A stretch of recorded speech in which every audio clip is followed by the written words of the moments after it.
svete nastala trhlina.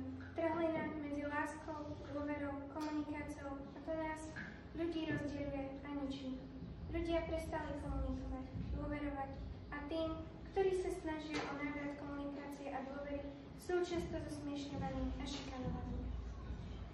Čo sa to so svetom stalo? Rozprávala som do ticha vo svojej izbe so slzami v očiach. Tento deň bol pre mňa náročný. Ako vždy ma zosmiešňovali moji spolužiaci kvôli môjmu snu. Môj sen bol o tom, aby sa svet spamätal.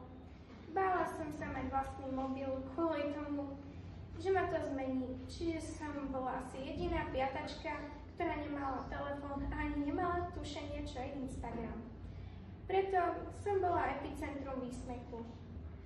A ešte viac ma trápilo, že ľudská pýcha mala následky aj v prírode. Pralesy rúbané kvôli drahému nábytku, alebo koľko nevinných zvierat príde o život kvôli kožušinám.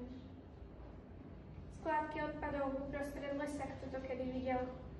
A takto ľudia ubližujú aj sami sebe. Ďalej som plakala s vankúšom na tvári, kým neprišla moja staršia sestra. Sadla si vedľa mňa s naším morským prasiatkom Konžuby. Utešovala ma. Chápala moje pocity.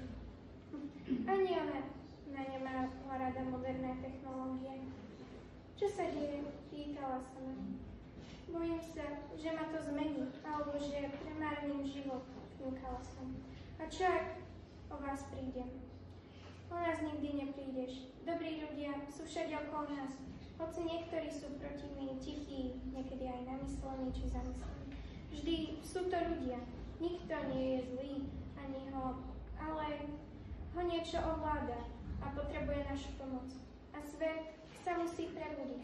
Ale neprebudí sa sám, ale potrebuje ľudí, ktorí nie sú ovládnutí tým zlom.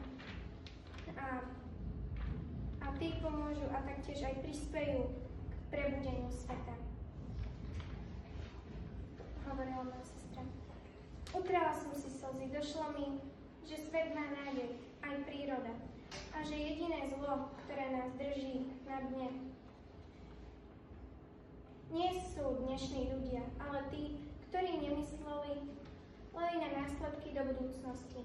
A z toho sa musíme poučiť a napraviť chyby predošlých generácií. Lebo ak sa z toho nepoučíme, tak raz môže byť neskoro.